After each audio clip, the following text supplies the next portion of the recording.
엄마, 저를 용서하세요. 이 마음은 진심이에요. 언제나 당신만은 나를 이해해 주길 바라왔어요. 당신의 바람대로 착한 아이가 되려고 무던히도 애를 썼지만 아직 어린 나의 인생을 실패다, 끝났다 했지.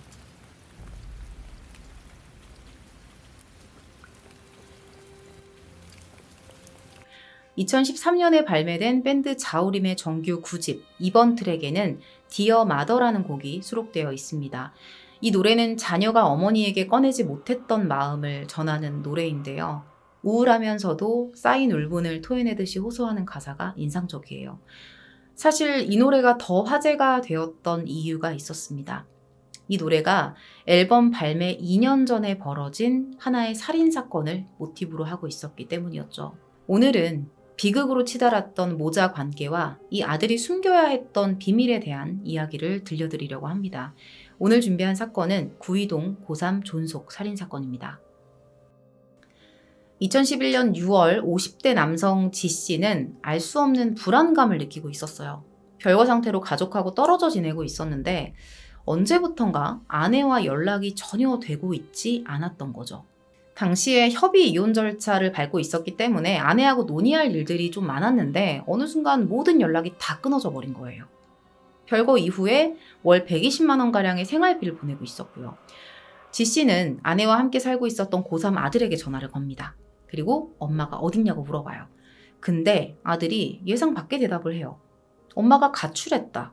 해외로 여행을 간 것 같은데 나도 정확히는 모르겠다. 조금 당혹스러웠었죠. 자, 이후에 몇 개월이 지납니다. 11월 초에 이제 이혼 소송이 진행이 됐는데요. 여기서 G씨가 아내의 출입국 기록을 확인을 하게 돼요. 근데 2004년 이후로는 아내가 해외에 나갔던 사실이 없는 거예요. 여기서 G씨가 뭔가 잘못돼 가고 있다는 걸 직감을 해요. 11월 22일에 결국 G씨가 집으로 찾아갑니다. 근데 아들이 문을 안 열어주는 거예요. 갑자기 막 당황을 하면서 집 안에 있는데 현관문을 열어주지 않고 막 버티는 거죠.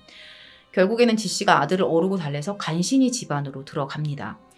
근데 집 안에서 이상한 묘한 악취가 나고 있다는 걸 느끼게 돼요. 자, 일단은 G씨가 아들에게 엄마 어딨냐 라고 물어보려고 했는데 딱 그 찰나에 G씨의 눈에 들어온 장면이 있었어요.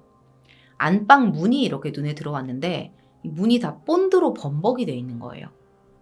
여기서 G씨가 뭔가를 직감하고 경찰에 신고를 합니다. 그리고 아들에게 물어봐요. 엄마 안에 있니? 아들은 고개를 끄덕였습니다. 당시에 현장에 출동한 경찰 관계자에 따르면 집 내부 상태는 고물상을 연상시킬 정도로 어수선하고 지저분해서 도무지 사람이 사는 집이라고 보기 어려울 정도였다고 해요. 신고를 받고 도착한 경찰들 역시 이 안방문에 본드가 발려져 있는 걸 보고 상황이 심상치 않다고 직감을 했고요. 문을 열면서 그 실체를 확인하게 됩니다. 문을 열자마자 정말 표현할 수 없는 악취가 방 안에 막 진동을 하기 시작한 거예요. 그리고 그곳에서 심하게 부패된 아내의 시신을 발견하게 됩니다. 이미 반미라처럼 말라 비틀어져 있었고요. 얼굴은 알아볼 수가 없는 상태였어요. 이때 아들이 시신이 발견이 되자마자 아버지를 막 부둥켜 안고 아빠 무슨 일이 있어도 나 버리지 마 이러면서 막 울었다고 해요. 결국 지구는 존속 살해 및 사체유기 혐의로 경찰에 구속이 됩니다. 부검을 해봤더니 어머니 박 씨가 아들이 휘두른 흉기에 얼굴과 목을 찔려서 사망한 것으로 밝혀졌고요. 당시에 이 사건이 드러나면서 사람들이 받았던 충격도 그랬지만 더 이 사건의 배경에 관심이 집중됐던 이유는 이 아들이 어렸을 때부터 정말 손꼽히는 모범생이었다는 거예요. 대체 이들에게 무슨 일이 있었던 걸까요? 이 모자의 관계를 이해를 하려면 일단 이 아들이 어떻게 성장을 해왔는지를 좀 살펴봐야겠죠. 치료 감호소에서 지구내 지능지수를 검사를 했는데 131이 나와요. 최우수 수준입니다. 초등학교 때부터 교내 경시대회에서 수차례 상을 탔고요. 학교 밖에서도 한국과학창의력 경시대회 최우수상. 이미 6학년 때 토익 900점을 넘었고요. 중학교 때는 전과목 수를 받으면서 전교 1등만 3번. 그리고 성적 우수상은 물론 논술, 영어 경시대회, 연합학력평가상을 휩쓸었다고 해요. 제일 낮은 성적이 전교 4등이었대요. 완전히 우등생 중에 우등생이죠. 고2 때는 탭스 영어 능력 검정 시험에서 가장 높은 등급을 받았고요. 국제 영어 대회에서 서울 지역 은상을 받기도 했어요. 더 놀라운 건 이 모든 성과가 학원 한 번 다니지 않고 이뤄낸 성과라는 거예요. 겉으로 봤을 때는 이 엄마와 아들 사이에 뭐 전혀 문제가 없어 보였어요. 근데 여기서 딱 한꺼풀만 벗겨보면 이 모든 성과가 어머니 박 씨의 학대 그리고 강압에 의해서 만들어진 성과라는 걸 알 수 있었습니다. 지구는 미취학 시절부터 심한 체벌에 시달렸었어요. 지군의 아버지가 이제 언론 인터뷰를 했었는데 그때 이런 말을 해요. 7살 때부터 애엄마가 애를 교육한다면서 매를 들었다. 여름에 긴 바지를 입고 있길래 봤더니 종아리하고 엉덩이에 피멍이 맺혀 있어서 깜짝 놀라서 아내를 나무랐었는데 간섭하지 말라면서 도리어 화를 냈었다. 그러니까 7살밖에 안 된 아이를 종아리하고 엉덩이에 피멍이 들 정도로 때린 거예요. 그리고 이 체벌이 아이가 클수록 더 심각해집니다. 지군이 고등학생이 됐을 때는요, 이제 뭐 야구방망이, 골프채 이런 것까지 휘둘러요. 이 엄마가 항상 입에 달고 사는 말이 서울대 법대를 가라. 전국 1등을 해야 한다. 다 너 잘 되라고 하는 소리다. 이 말을 입에 달고 살았습니다. 그러면서 이 지군의 성적이 기대에 미치지 못한다는 이유. 그러니까 본인의 기대는 전국 1등. 오로지 전국 1등. 그러니까 그게 기대에 미치지 못한다는 이유로 밥을 굶기거나 잠을 못 자게 하는 이해하기 힘든 방식을 고수했어요. 강박적으로 성적에 집착을 했는데요. 아들을 감시하기 위해서 방에서 공부를 못하게 하고 항상 거실에서, 그러니까 거실에서 공부를 시켜야 감시를 할 수 있잖아요. 그런 식으로 공부를 하도록 시켰고 초등학교 3학년 때는 책상에서 밥을 먹여가면서 16시간 동안 공부를 시켰대요. 초등학교 3학년을. 중학교에 진학한 이후에는 매일 새벽 1시에서 2시까지 공부를 시켰고요. 부족한 과목을 보충하라면서 지군이 좋아하던 독서, 영어 공부, 피아노 연주 이런 거 다 금지시킵니다. 뿐만 아니에요. 자전거로 등하교를 하는 아들이 만약에 예정 기가 시간을 몇 분이라도 넘기면 그때부터 계속해서 막 전화를 해요. 일거수일투족을 감시합니다. 한 번은 지군이 이제 방과 후에 친구들하고 농구를 했어요. 남학생들 그럴 수 있잖아요. 근데 이 엄마가 그러니까 평소보다 기가 시간이 좀 늦어졌겠죠? 그러니까 막 학교에 막 울며 전화를 해서 애가 늦는다. 이러면서 막 난리를 쳤던 적도 있었다고 해요. 그리고 이 시기에 부부 관계도 아주 안 좋았습니다. 신혼 때부터 다툼은 늘 있었고요. 근데 이렇게 불화가 심해지면 이 엄마 박 씨가 항상 남편한테 나 그냥 죽을 거야. 뭐 이런 말을 하기도 했고요. 나는 소중하기 때문에 찬물에 손을 넣을 수 없어. 당신이 밥 차리고 빨래해. 이런 요구도 서슴지 않았다고 합니다. 그리고 형편이 안 되는데도 그냥 평범한 차를 사면 남들이 무시한다라는 이유로 고급 차를 사야 된다. 외제차를 사야 된다. 이렇게 고집을 부려서 차를 사요. 그랬다가 이제 6개월 뒤에 1,000만 원이나 손해를 보고 판 적이 있었다고 해요. 유지가 안 되니까. 결국에는 그녀는 우울증으로 병원 치료를 받았고 수면제 처방까지 받았는데 그러면서 남편 지 씨와 아내가 점점 멀어졌고요. 별거를 시작하게 됐던 겁니다. 사건이 발생하기 2달 전부터는 앞서 말씀드린 것처럼 협의 이혼 절차를 밟고 있었고요. 남편이 집을 나간 이후에 박 씨는 아들에 대해서 더 집착하기 시작해요. 네가 가장이야. 너가 가장으로서 책임감을 가져야 돼. 네가 좋은 학교에 들어가야지 날 버린 친가 쪽 사람들을 굽실거리게 할 수 있어. 이런 말을 하는 거예요. 만약에 아들이 중학교 성적을 유지한다면 자기 꿈도 이룰 수 있을 거라고 생각을 했겠죠. 근데 사실 지군의 입장에서는 아주 어릴 때부터 이런 삶을 살았단 말이에요. 이만큼 버틴 것도 사실 불가능해요. 이미 지군은 번아웃이 온 건지 모르지만 고등학교 진학 이후에 계속해서 성적이 떨어졌습니다. 그 대가는 더 혹독한 체벌이었고요. 체벌에는 야구 배트와 홍두깨, 나무 방망이 이런 것까지 동원이 됐었고요. 골프채도 마찬가지였고요. 한 달 중에서 안 맞고 지나가는 날, 그러니까 맞은 날이 아니고 맞지 않고 지나가는 날이 2일에서 3일밖에 안 됐어요. 20일 이상을 그냥 매일 두드려 맞는 거예요. 한 번 체벌이 시작되면 잠도 안 재워요. 7시간, 8시간 동안 때려요. 여러분 7시간, 8시간 동안 맞는 거 상상해 보셨어요? 그렇게 때려가지고 완전히 쓰러져 있는 아이한테 막 계속 또 잔소리를 해요. 그리고 또 때립니다. 오죽하면 이건 진짜 잔인한 얘기인데 체벌용 트레이닝 바지가 따로 있었대요. 그래서 엄마가 야, 너 준비해.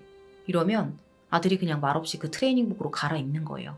그리고 맞을 자세를 취하는 거죠. 이 트레이닝복이 하도 맞아가지고 이제 피가 날 거 아니에요. 7시간, 8시간을 맞으니까. 그래서 이 트레이닝복이 항상 얼룩져 있었어요. 피하고 진물이 막 떡이 져서. 그리고 아이가 비명을 지를 수도 있잖아요. 그래서 비명이 새어나오지 않게 하기 위해서 입에는 수건을 물렸다고 합니다. 그렇게 맞고 나면 다음날 이 아이는 학교에 갈 때 엉덩이에서 이제 피가 나니까 이거를 지혈하려고 바지 속에다가 수건을 넣고 학교에 갔었다고 해요. 이 지군의 친구가 같이 목욕탕을 한번 간 적이 있었는데 그때 지군의 몸을 봤던 걸 기억을 했어요. 허벅지하고 엉덩이하고 등에 막 피멍이 있었고 특히나 종아리에 피멍이 좀 심했다. 크게 부어 있어서 되게 놀랐다라는 말을 했습니다. 결국에 지군은 심적, 육체적 고통을 버티지 못해서 스스로 목숨을 끊으려고 시도한 적도 있었는데요. 어머니가 이걸 알게 되면서 더 맞았다고 합니다. 아들이 그런 선택까지 할 정도로 힘든데 이때도 때린 거예요. 이런 상황에서도 지군이 주변에 도움을 구할 사람은 없었어요. 선생님에게 얘기를 하면 어머니가 그 사실을 알게 될 거고 그럼 자기는 더 혼날 거니까. 그래서 이야기를 안 했고 친구들한테 말하는 건 사실 별다른 대책이 없잖아요. 아이들끼리 말하는 거는. 그리고 아버지에게 말을 하려고 해도 아버지는 이미 어머니하고 이혼 절차를 밟고 있었던 데다가 이미 다른 녀석을 만나서 동거를 시작했었거든요. 그래서 누구에게도 자기의 어려움을 얘기할 수 없는 상황이었던 거예요. 그리고 그런 시간들이 학교를 다니기 전부터 고등학교 3학년이 될 때까지 계속 된 겁니다. 그러다가 결국에 지군이 선택한 하나의 방법이 있었어요. 그게 뭐였을까요? 늘 두려움에 떨던 지군이 결국에는 이 체벌과 질책을 피하기 위해서 성적을 조작해요. 본인의 진술에 따르면 이 모의고사의 전국 석차를 전국 62등으로 바꿔치기 했대요. 성적표 글씨하고 같은 크기로 62를 인쇄를 해서 원래 성적표 위에다 붙이고 이제 컬러 복사를 하는 그런 수법이었어요. 그럼에도 이 어머니는 전국 62등인데도 너 전국 1등도 할 수 있어 막 이러면서 끝없이 아이를 닥달합니다. 그러던 중에 이제 3월 22일에 학부모 방문의 날이 있었어요. 이때 어머니 박 씨가 학교에 오기로 결정이 된 거예요. 불안했겠죠. 자기가 조작한 게 있으니까. 걸리면 진짜 끝장나는 거잖아요. 오면 사실 걸린다고 봐야죠. 이 시기에 지군의 불안감이 계속 커져가고 있었는데 그때 박 씨는 체벌의 강도를 더욱 높였습니다. 딱 그 시기에. 아들에게 정신력을 길러라. 밥에 감사함을 알아야 한다. 이러면서 막 단식을 시켰고요. 사건 발생 이틀 전에는 공부하다가 조금 졸았는데 이것 때문에 밤새 매를 맞아요. 밤 11시부터 아침 8시까지 엎드려 뻗치기를 시켜서 5차례에 나눠서 무려 200대 가량을 골프채로 때립니다. 그리고 그때 지군이 극단적인 결심을 하게 된 거예요. 이때. 그러니까 이런 생각을 하지 않았을까. 나를 이렇게까지 때리는 엄마가 조만간 학교에서 있을 학부모 그 모임에서 나의 성적을 알아채면, 내가 성적을 조작했다라는 사실을 알아채면 난 진짜 죽을 수도 있겠다라는 생각을 하지 않았을까라는 예상을 해봐요. 2011년 3월 20일 오전 11시경에 지구는 부엌에서 흉기를 꺼내 들었고요. 자고 있던 어머니 박 씨의 왼쪽 눈을 기습적으로 공격합니다. 놀란 박 씨가 괴로워하면서 깨어났어요. 그러면서 아들을 밀치면서 여기서 몸싸움이 벌어집니다. 출혈이 나기 시작하니까 박 씨가 바닥에 쓰러져 있었는데 이때 박 씨가 아들의 이름을 부르면서 마지막으로 했던 말. 너 이러면 정상적으로 못 살아. 이런 말이었습니다. 그래서 지군이 엄마는 몰라. 엄마는 내일이면 나를 죽일 거야. 라고 말을 했어요. 내일이면 나를 죽일 거야. 이렇게 말을 했고요. 다시 흉기를 들어서 목을 2차례 공격해서 살해합니다. 늘 살해의 위협에 노출되어 있었던 거예요. 이 아이는. 이렇게 사건이 벌어지고 나서 지구는 어머니의 시신을 안방에 그대로 방치했고 그 집안에서 계속 생활을 해요. 누군가가 어머니의 근황을 물어보면 어머니가 이제 가출을 했다, 뭐 여행을 갔다 이런 식으로 둘러댔었고요. 자, 왜 이런 행동, 그러니까 본인의 속은 어떻고 뭐 집안 상태는 어떨지 몰라도 누군가 봤을 때 그냥 평범해 보이는 이런 생활들이 가능했었는지 그것에 대해서 한 전문가는 범행 이후에 무의식적으로 죄책감에 시달렸을 수는 있지만 어머니에게서 풀려났다는 해방감이 더 컸기 때문에 이런 정상적인 생활이 가능했을 것으로 보인다고 덧붙였습니다. 사건 이후에 지구는 그냥 일상을 놔버립니다. 어머니가 나타나는 악몽을 계속 꿨고요. 어머니가 죽어있는 그 집에서 잠을 자고 거기서 계속 어머니의 꿈을 꾸는 거예요. 성적은 완전히 곤두박질 쳤어요. 학교에 무단결석을 하는 날도 많아졌습니다. 집 안에는 이렇게 벗어놓은 옷, 이불 쓰레기로 완전히 발 디딜 틈이 없을 정도로 어질러져 갔습니다. 안방에서 썩어 들어가는 어머니의 시신이 무서워서 이제 친구들을 막 불러서 놀기도 했었는데 이 지구네 집에서 한 달에 2번 정도 자고 갔던 친구가 있어요. 근데 이 친구가 처음에는 조금 이상한 냄새가 났대요, 집에서. 근데 집안이 워낙 더러우니까 뭐 쓰레기 냄새인가 보다, 뭐 더러우면 냄새가 나는가 보다 이렇게 생각하고 넘겼다고 합니다. 지구는 그런 생활을 무려 8개월 동안 이어갑니다. 여름까지 지난 거예요. 얼마나 속에서 썩어 들어갔겠어요. 시신이 부패하면서 이제 악취가 밖으로 슬슬 새어나오기 시작한 거죠.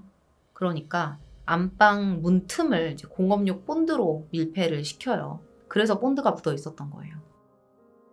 경찰 조사에서 지구는 당시 잠을 못 자니 누가 건드리면 주먹이 나갈 것 같고 짜증나고 짐승처럼 변했다. 나 잘되라고 그랬던 어머니의 마음을 이해한다. 죽고 싶다는 생각을 수차례 했지만 뻔뻔하게 살아있다 라면서 자책했다고 합니다. 존속살해범 지구는 그에 따른 법의 심판을 받아야 했습니다. 이런 지구네 사연이 알려지면서 지금 이 방송에서 보고 계시는 분들도 그런 생각을 가지실 수 있겠지만 동정 여론이 되게 많았어요. 일부 국회의원들은 지군이 또 다른 피해자라면서 탄원서를 제출하기도 했었고요. 변호인은 지군이 가해자가 아니라 학대 피해자다. 살아있었다면 이 어머니 박 씨는 칠곡 계모 사건처럼 엄한 처벌을 받았을 것이다. 이렇게 밝혔습니다.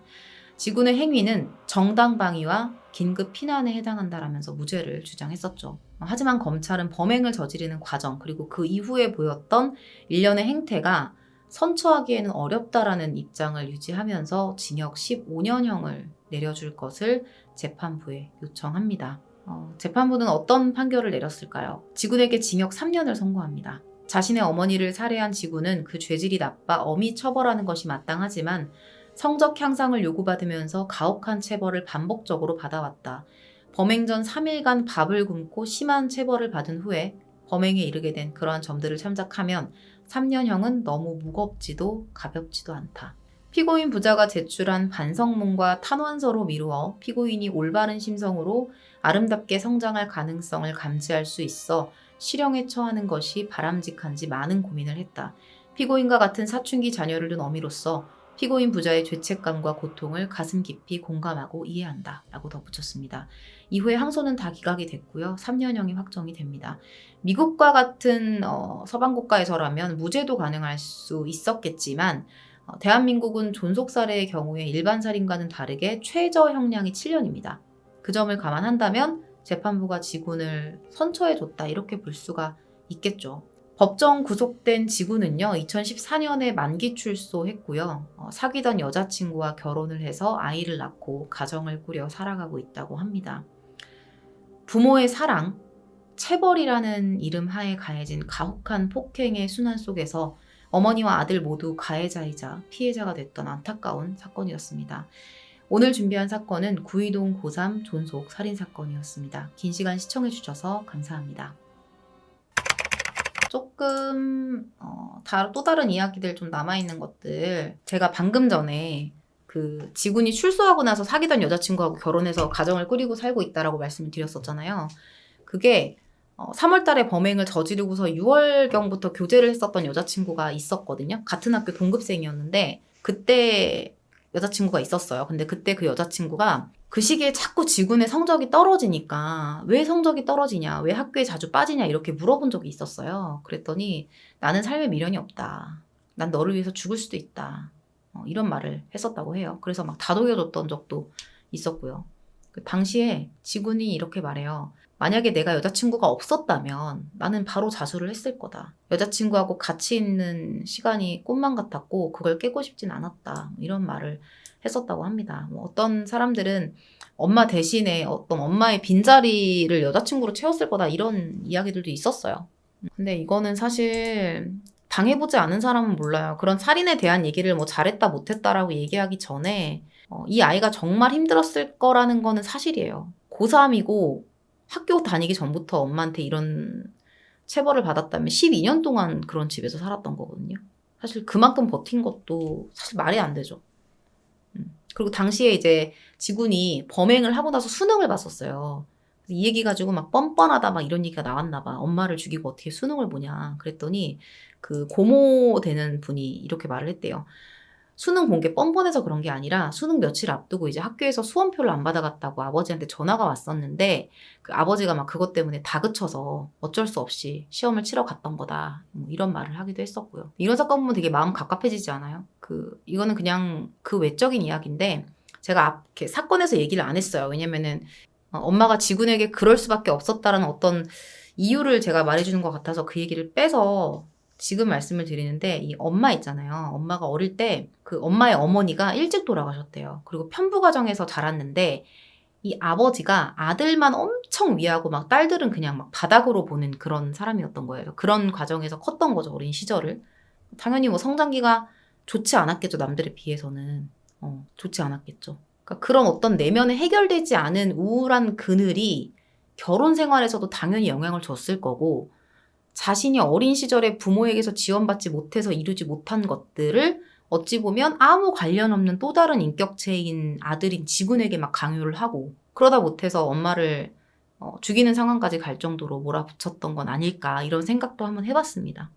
갑갑하죠. 마냥 뭐 존속살인을 저지른 지군을 나쁜 놈이다 아주 그냥 폐륜하다 살인자다 이렇게 몰아세우기에는 그 어린아이가 19년 동안 엄마가 했던 그런 강요와 정말 폭력적인 그런 상황들 아래서 정말 아버지에게도 보호받지 못하고 방치된 채 살면서 얼마나 힘들었을까. 누구에게도 말하지 못하는 그 마음이 얼마나 힘들었을까. 그리고 막판에 그런 범행을 저지르게 된 배경도 사실은 엄마의 그런 체벌이나 이런 게 무서워서 성적을 조작했는데 조만간 그거를 걸릴 날이 다가오고 있었잖아요. 학부모가 오는 그런 날들이 이렇게 예정이 되어 있었기 때문에. 그러다 보니까 그것 때문에 불안한데 엄마가 마침 그 시기에 애를 그렇게까지 심하게 패니까 나는 만약에 며칠 뒤에 엄마가 오면 학교에 오면 난 진짜 죽을 거다라고 생각을 한 거죠. 그래서 그랬잖아요. 나는 내일이면 죽을 거야. 내가 이렇게 안 하면 난 죽을 거야. 이렇게 얘기했던 게 어떻게 보면 마지막으로 자기를 보호하기 위한 행동이었다고 봐야 되나 뭐 그런 생각도 했어요. 이렇게 보고 저렇게 봐도 사실 너무 많이 답답하고 마음이 아팠던 사건인 것 같아요. 맞아요. 몰릴 때까지 몰려서 터져버린 것 같아요. 그러니까 욕을 하기 전에 나는 그런 상황이 되면 안 그럴 수 있을까라고 생각을 한번 해보시면 좋을 것 같아요. 뭐 그럼에도 살인은 잘못했다라고 얘기할 수 있고 그 말도 맞아요. 살인까지 했어야 했을까?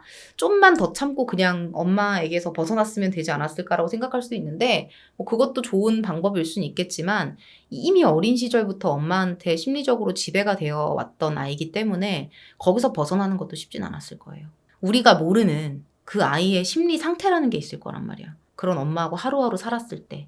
그러니까 아들은 왜 가출 안 했지라고 물어보셨는데 쉽게 생각하면 엄마가 날 때리면 내가 뭔가 반항기가 되고 조금 컸을 때 집 나가야지 이렇게 생각할 수도 있지만 면밀히 들여다보면 엄마가 생각해보세요. 고등학교 3학년 정도 됐으면 엄마가 때리면 막을 수도 있는 나이거든요. 이미 중학교 2, 3학년이면 충분히 어떤 신체적인 부분은 엄마보다 더 발달하고 힘도 세요, 아들들은. 근데 그걸 못했단 말이에요, 지군이. 왜 못했을까? 그냥 엄마한테 완전 압도돼 있는 거죠. 지배당하고 있고 심리적으로도 마찬가지로. 어느 정도 가스라이팅도 있었을 거라고 봐요. 그렇기 때문에 감히 그거를 자기가 거역하지 못하는 거예요. 내 신체적인 어떤 힘이 얼마나 세고 이런 거에 그래서 심리적 지배가 무서운 거예요. 내가 힘이 있고 내가 한 방 날리면 날아갈 것 같은 사람이라도 그렇게 못한다니까. 심리가 지배되면 그게 안 된다니까요. 분명히 아들도 그랬을 거라고 생각을 해요. 그리고 내가 어디에 말해도 이 문제는 해결되지 않을 거야. 차라리 여기에 있는 게 나을 거야 라는 생각을 했을 수도 있죠. 지금 아빠의 무책임한 내용에 대해서도 얘기하시는데 저도 사실 그 생각했어요. 뭐 자세한 사정까지는 모르지만 아빠도 알고 있을 거 아니에요. 그 어린 아이한테 내 자식이고 내 자식한테 이 아내가 어떻게 행동을 했고 어떻게 때렸고 이런 것들을 다 보면서 살았을 텐데 본인도 못 버텨서 이혼을 하는 건데 그 부부간의 사정은 저는 잘 모르겠지만 어떻게든 아이를 데려와서 본인이 키우는 게 맞지 않았을까. 근데 나가서 다른 여자랑 살았다는 얘기를 듣고 좀 저도 그렇더라고요. 시청 후에 사건 댓글 많이 달아주시고요. 오늘 사건은 이렇게 마무리하도록 할게요.